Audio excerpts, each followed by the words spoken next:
Calculer un taux. Prix qui varie. Un scooter coûte 950 euros. Son prix augmente de 5%. Quel est son nouveau prix? Donc, augmenter de 5%, c'est multiplié par. Donc, je prends ce 950. Puisqu'il augmente de 5%, je multiplie 950 par, entre parenthèses, 1 plus ce pourcentage. Donc, 1 plus, c'est une augmentation. D'où mon plus ici. Donc, 1 plus 5 sur 100 qui est égal à 950, ce que j'obtiens à l'intérieur de ma parenthèse, pardon, 1 plus 5 sur 100, c'est 1,05 pour obtenir à l'euro près, environ, à l'euro près, parce que c'est ce qu'il désire, 998 euros. Un scooter coûte 950 euros. Son prix baisse de 5%. Donc là, c'est une baisse. Donc ce 950 euros va baisser de 5%. Donc c'est 1 moins 5 sur 100. Soit multiplier ce 950 par donc 1 moins 5 sur 100 qui est égal à 0,95 pour obtenir environ, donc à l'euro près, si on arrondit, 903 euros. Là, c'est le prix d'un scooter passe de 950 à 1100. Quel est le pourcentage en hausse? Je prends ma valeur d'arrivée, donc 1100.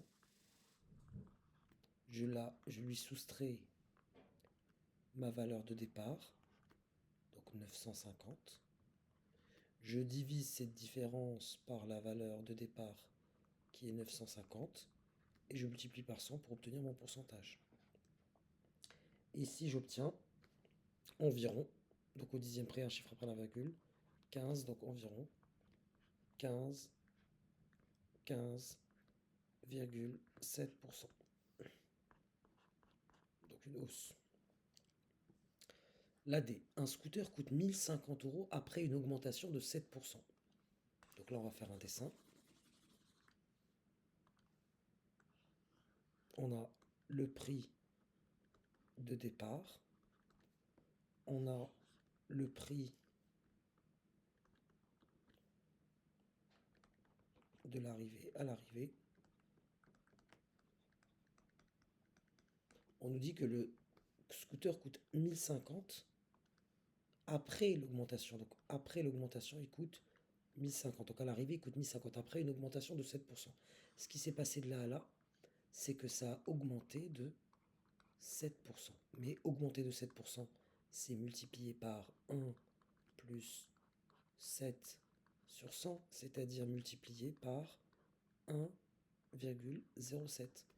Et donc, si je désire connaître l'ancien prix, je prends le prix de l'arrivée et je le divise par cette quantité, c'est-à-dire divisé par 1,07 pour obtenir donc 1050 divisé par 1,07.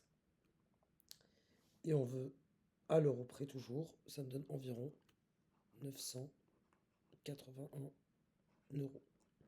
Le prix d'un scooter passe de 980 à 830 euros. Quel est le pourcentage de baisse? Donc cette fois-ci, on a affaire à une baisse.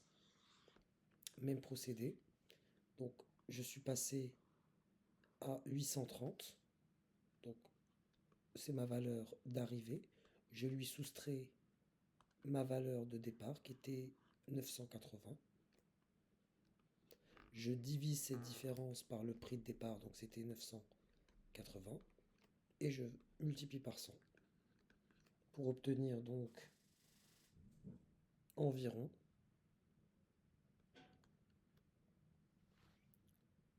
une baisse, donc c'est moins, donc c'est une baisse, 15,30%,